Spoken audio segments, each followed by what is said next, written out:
If you're going to become a great investor, you should study some of the best investors of all time. And that is what we're going to be talking about today.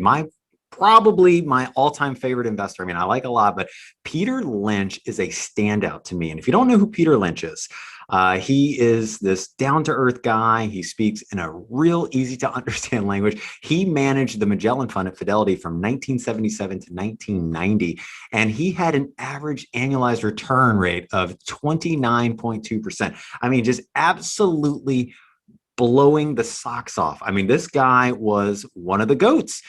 And he is probably my favorite investor. And so today I'm going to be going over my top 10 favorite Peter Lynch quotes, right? Don't take it from me, right? Take it from somebody who actually is a GOAT, right? I'm trying to become a GOAT, right?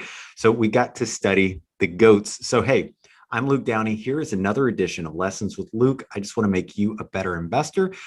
And you got to study some of the best to do that. So make sure to like and subscribe to our YouTube channel. So let's go ahead and get started. I want to share my screen. I want you guys to see what Peter Lynch actually looks like. He's notorious for the white hair. He's got, he does these interviews and he always talks about just some cool stuff and how, we can all be great investors if we just focus on what we're good at and then, don't make things complicated. So that's what we're going to be going over for the top 10 Peter Lynch quotes. And you can see here with his Wikipedia page, he was born in 1944.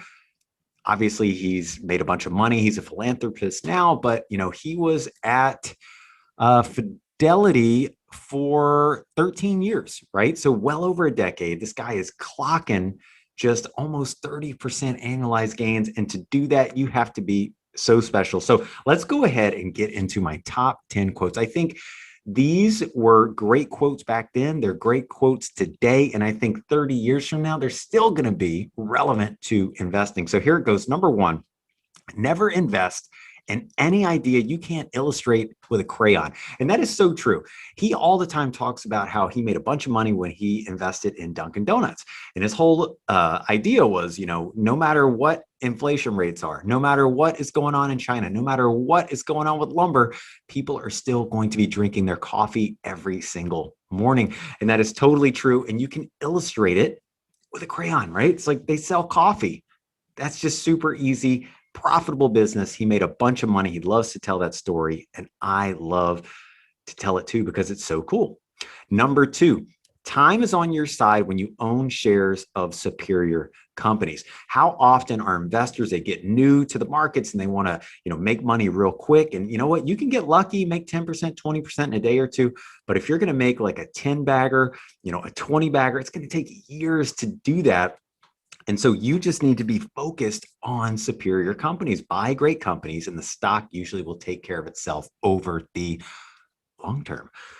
Number three, when you sell in desperation, you always sell cheap.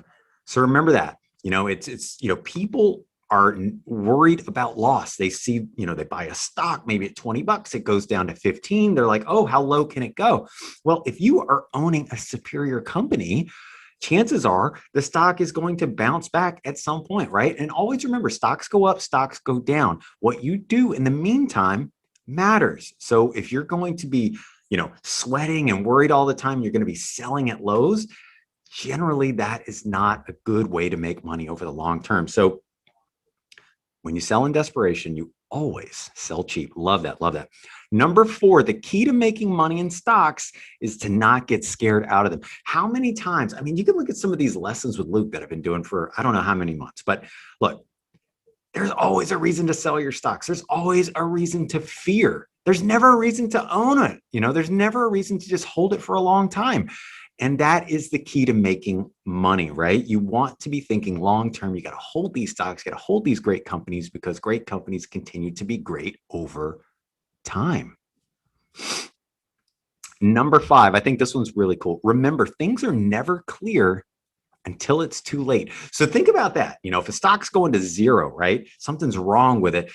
Oftentimes the stock will start moving down well before the news actually hits, right? Because there's smart investors. They might push that thing down. By the time you know the story, by the time you figure it out, it might be too late, right? Because the stock has already sold off so much.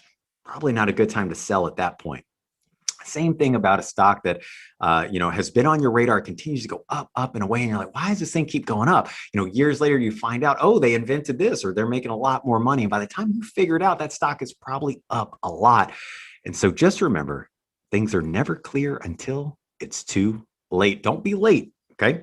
And don't complicate stuff. Anyway, let's keep going. Number 6. My idea of a great business is one that has a shortage of competitors. Think about that. Okay. When you want to find a great company, you want to get invested in a stock or company that actually has a wide moat around its business. That means a lot of people can't just knock it off, right? So, you think of some of the best companies out there, like think of like Home Depot, Lowe's, right? There's not too many of those types of stores out there, right? So they kind of dominate their space. Maybe Amazon is another one. Maybe Apple is another one, right? It's kind of like there might be some competitors, but they are the dominators in what they do. So great businesses tend to be doing things that other people aren't. Okay, so think about that. Number 7, in business, competition is never as healthy as total domination. I am such a stickler when it comes to stocks, right? I try to focus on companies that are just destroying it, right? They just happen to have the seeds of greatness. They just continue to just do everything right. They just dominate their space. They are number one, right? You don't want to buy the second best. You want to buy the first, right? So forget about the competitors, buy the real deal. That's what I think he means in that quote. Number 8, behind every stock is a company. Find out what it's doing, right? So often we focus on the stock and we don't focus on the company, right? We see the stock go down, we get sad. We see the stock go up, we get happy. That's not how you want to be feeling about things. You want to actually look at the company, understand what products it has, where is it going? And is it a company that you'd be proud to own? You know what I mean? Like, is it a great company? And if you can say that, then you're probably in a good stock, right? You want a healthy company. Find out what it's doing. It's not a stock, it's a company that you are investing in. Number 9, big companies have small moves, small companies have big moves. So he's talking about like volatility basically here. So, big cap stocks, stocks that have been around a long time, they're huge. They don't move a lot, right? Because they kind of have a history of whatever their business is, right? So, if they have like they miss earnings or something, usually the stock doesn't get wiped out. It's down a few percent or whatever, and they figured out, the next quarter. If it's a small cap, though, if they miss something, they can get, bludgeoned to death is basically the way I'd say it.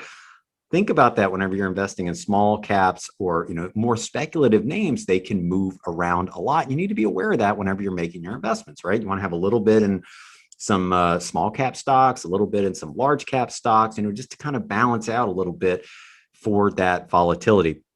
And then the final one, I actually think this is my favorite. I don't know if I said that earlier, but this one is my favorite. And he says, number 10, top 10 Peter Lynch quotes. This is it, number 10. The biggest winners are surprises to me, and takeovers are even more surprising. It takes years, not months, to produce big results. Now, look, that's a lot of stuff that he's talking about, but I can also say that it is true, at least in my investing over the long term, is that my biggest winners have been surprises to me. Oftentimes, I will buy, a sleeve of stocks that I think are just great. And you have high hopes. It's like having a child. You're like, oh, this one's going to be this one's going to be that. Oh, she's going to do this. She's going to be a princess, all that. Get the same way with stocks. And then come to find out years later, after holding them and literally doing nothing, some of them are going to be studs. Others are going to be duds. And sometimes you think that, oh, these stocks are going to be the best, and then you come to find out something happens, a pandemic happens. And, maybe, you bet on technology, it won, or you bet on retail and it didn't. Right. And so that's why I think it's always good to, mix your bets around, always focus on quality companies, and then hold them over the long term. And you will be surprised at which ones are going to win over the long run. Right. Takeovers are even more surprising. That's the other thing. I mean, I've been doing this, 20 years. I don't know how many of my stocks have been taken over, but it's definitely more than a handful. It happens all the time. I'm always surprised. But again, what are we trying to do here, right? You just want to find great companies.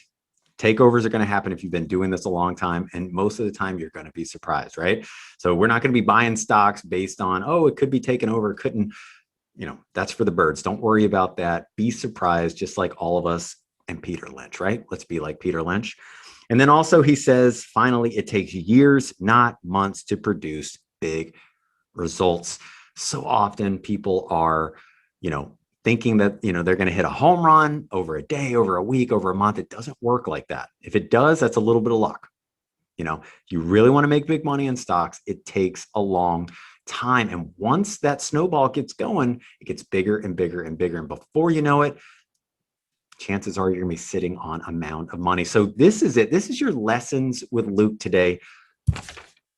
Read up on Peter Lynch. This guy is probably the GOAT. He has just some great things that he says, these nuggets of wisdom. You could take this, chew on this. You could say this to yourself every single week, and I promise you, you will become a better investor for it. I'll see you next time. Have a great week.